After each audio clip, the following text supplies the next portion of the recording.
Dans les halls du Fiera Milano, vous et moi avons vibré au rythme des annonces des constructeurs avec des machines qui vont marquer l'année 2026, certaines bien plus que d'autres. Et parmi les diverses annonces que nous avons eues, il y a un constructeur, une marque particulièrement à l'aise, puisque en pays conquis ici, comme dirait Cléopâtre, cette marque c'est nul autre que MV Agusta qui a présenté et profité de cette occasion pour révéler une toute nouvelle machine, à savoir la Brutal 950.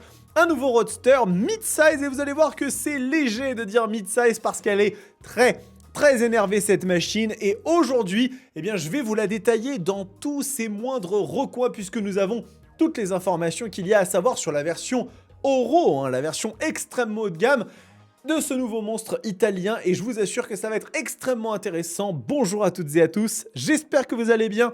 On se retrouve pour une nouvelle édition de Moto Bistro, votre émission consacrée à l'actualité du monde de la moto. Et vous allez voir, après avoir parlé du 5 cylindres en développement chez MV Agusta, il est temps de revenir à des choses un peu plus concrètes, des choses un peu plus immédiates, mais qui vont nous faire un peu rêver et surtout douter de notre capacité financière. Mais oui, c'est ça MV Agusta, ce sont des machines qui sont capables de donner des complexes même aux plus riches d'entre nous. Et là, voici cette brutale série Oro, une nouvelle machine, un nouveau roadster dans la gamme du constructeur italien. Et ici, on va s'intéresser à la version Oro. La version Oro, c'est toujours les éditions les plus ultimes, les plus incroyables, celles qui sont souvent limitées en nombre d'exemplaires et extrêmement chères, mais qui nous donnent une idée de comment les choses pourront se présenter une fois que la moto aura une édition un petit peu plus mainstream, comme c'est le cas par exemple sur la Super Veloce 1000.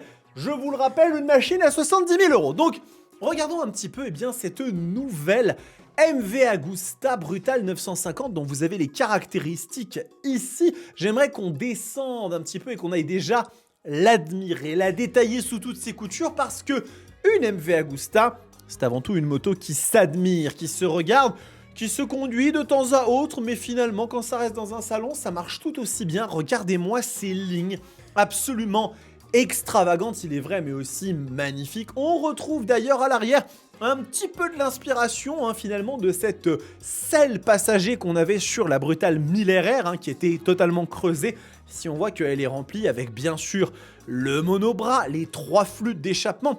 Ici en édition Théa Mignoni, bien évidemment sur une version Oro, il faut le must du must avec des jantes à 5 branches comme ça, enfin à 10 branches, mais vous avez compris, ça fait une forme d'étoile, c'est très beau. Les matériaux ont l'air incroyables, on voit qu'on a des petites touches de fibre de carbone, notamment sur le garde-boue avant, et puis bien sûr cette signature visuelle si caractéristique des machines de Varese, avec cette espèce de goutte d'eau. Ce n'est pas tout à fait cylindrique, c'est vraiment très joli bien sûr. C'est toujours une œuvre d'art, une MV Agusta, a fortiori en version Oro, et nous ne sommes pas déçus quant à ce que cette machine nous introduit. Alors bien sûr, il n'y a pas que ça, nous allons bien évidemment rentrer dans le vif du sujet en parlant notamment des caractéristiques technique. Et donc on va commencer par le moteur, le moteur qui est donc un 3 cylindres, un 4 temps 12 soupapes, donc c'est une traduction Google Trad, vous inquiétez pas si c'est pas parfait, qui fait donc 931 cc. Les petits coquins, ils nous ont un peu menti là, c'est pas un 950, et surtout, regardez-moi cette valeur de puissance, 950 cm3, 148 chevaux, je vais pas vous le cacher, c'est pas un truc qu'on a l'habitude de voir beaucoup aujourd'hui en 2025. Quand on est dans ces gammes de cylindrées, on voit plutôt des 115, 120. Là, non, ils en sortent 30 de plus, donc la machine promet des valeurs assez élevées. Et surtout, ce qui m'intéresse énormément, c'est de voir qu'elle fait 107 Nm de couple, comparé à une CB1000 Hornet SP qui en a un petit peu moins et plus de cylindrées. C'est quand même pas mal du tout cette histoire. Donc on est sur une machine qui se veut bien évidemment extrêmement performante. Regardez, 260 km/h de vitesse de pointe, 11 200 tours minute. Donc je suis extrêmement intéressé et curieux. Bon, bien évidemment, mettre ses mains sur une MV Agusta et la tester, c'est une autre paire de manches. Mais écoutez, chaque chose en son time. Et on va regarder un petit peu, parler d'ergonomie, parce qu'ils nous ont fait une page un petit peu dédiée qui est assez chouette. Regardez ici, avec cette belle selle bien travaillée, avec les petites surpiqûres, c'est magnifique. Donc, confort et sportivité qui se rencontrent dans une position de conduite radicalement repensée.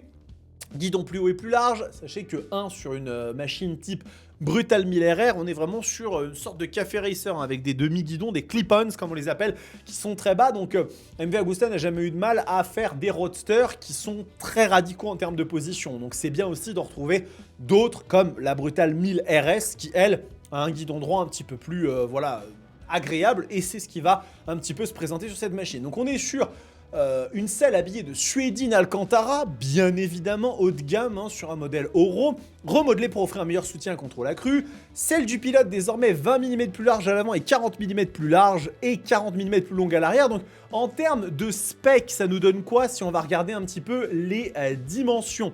Puisque là je pense que on va quand même avoir des choses intéressantes. Donc la hauteur de selle, on est à 850 mm, donc ça reste quand même une machine relativement haute, hein. Une Brutal 950, c'est pas la moto de monsieur et madame tout le monde, il faut quand même être un petit peu grand pour pouvoir y accéder.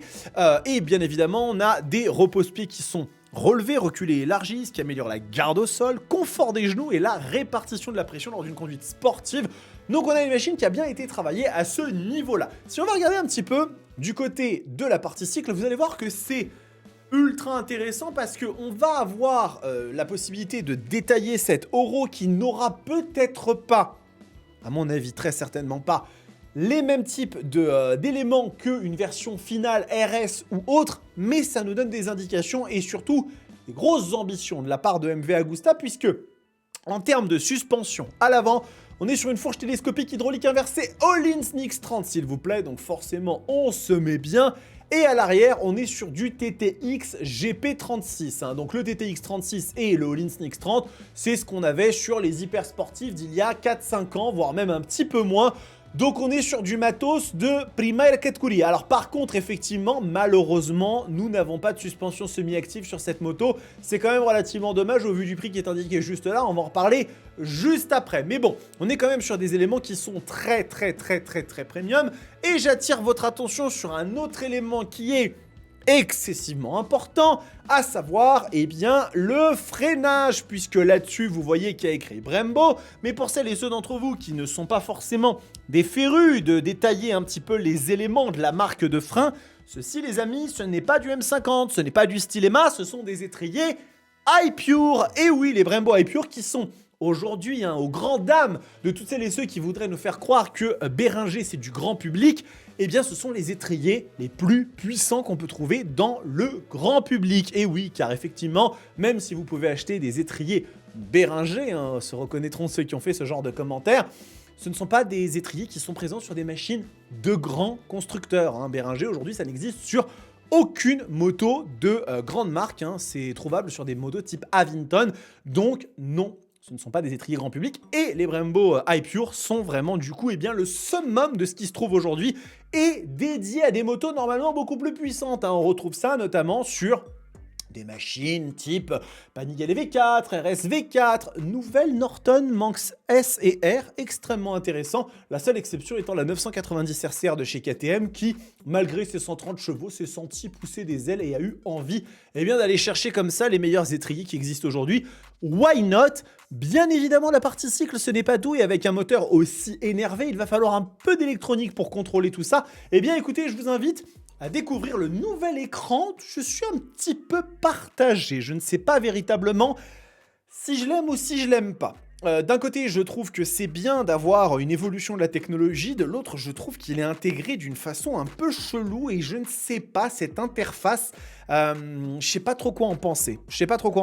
En tout cas, ce qui est sûr et certain, c'est qu'on a un écran TFT 5 pouces avec graphisme et contraste amélioré, blablabla. On a 5 modes de conduite, Train, Urban, Sport, Race et Custom, avec contrôle de traction, bien évidemment.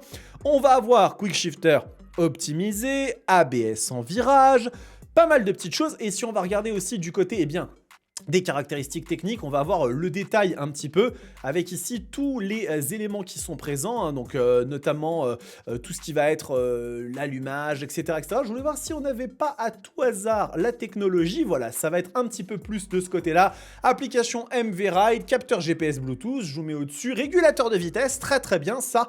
Le contrôle de lancement FLC, donc c'est un launch control, phare matrix LED. Alors très intéressant de voir qu'ils ont quand même utilisé la même appellation pour leur phare que BMW. Donc est-ce que c'est une techno globale matrix LED? Je suis assez curieux. colonne de direction, siège en Alcantara, etc. etc. C'est une machine qui va être très bien dotée. 16,5 litres de capacité de réservoir, c'est pas le truc, on va dire, prioritaire sur une MV Agusta, mais quand même, il faut le savoir. En ordre de marche, 195 kg sans les carburants, c'est pas la machine la plus légère quand même, hein, parce que 195 kg, c'est ce qu'on commence à arriver à toucher avec des machines type Street Triple et MT-09 avec les carburants. Hein. Donc on n'est pas sur la bécane la plus légère, mais après c'est vrai aussi que la puissance est bien plus élevée. Et donc, comme je vous disais, il est temps désormais de se faire un petit peu pleurer et de revenir sur le sujet qui fâche, c'est-à-dire le prix, les amis.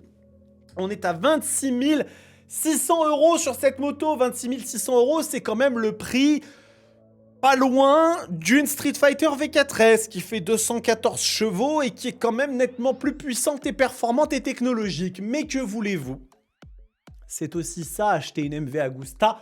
Et c'est aussi ça, et surtout acheter une MV Agusta en série Oro, hein, bien évidemment, puisque c'est les versions, encore une fois, les plus haut de gamme, souvent surpricées, parce que c'est des éditions limitées tout simplement. Hein. Ça ne veut pas pour autant dire que la machine, on ne peut pas qualifier cette moto de trop chère, et très probablement qu'aux alentours de 21-22, ça serait sans doute passé un petit peu mieux, et voilà. Mais la passion, ça ne se calcule pas, et bien évidemment, ce genre de coup de crayon non plus, hein, c'est difficile quand même de chiffrer, même si, hein, à titre de comparaison, si on va regarder par exemple une Brutale 1000RR, qui est quand même aujourd'hui encore l'un des roadsters les plus puissants de la planète, on est sur une machine qui vaut quand même sensiblement moins cher. Je crois qu'ils ont enlevé le prix d'ailleurs de la moto, mais on est aux alentours de 26, 27, mais pas moins cher, hein, excusez-moi, mais plutôt bien plus rentable en termes de rapport qualité-prix, avec une moto qui n'est pas moins belle, hein. Une Brutale 1000RR, ça reste quand même un sacré monstre.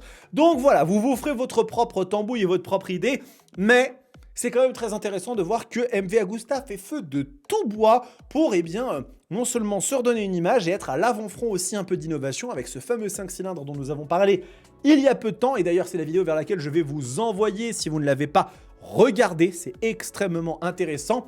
Et puis bien sûr, vous me direz en commentaire ce que vous en pensez. Est-ce que cette Brutale en version Oro, ou peut-être dans une version un petit peu plus sage, forcément beaucoup moins chère, serait susceptible de vous charmer comme ça et de vous faire, eh bien, céder à l'appel de son 3 cylindres envoûtant? Dites-le moi en commentaire, je suis extrêmement preneur. Et en attendant, n'hésitez pas à vous abonner à cette chaîne, c'est ultra important, ça soutient le travail qu'on fait au quotidien. Prenez soin de vous, kiffez vos bécanes. Ciao!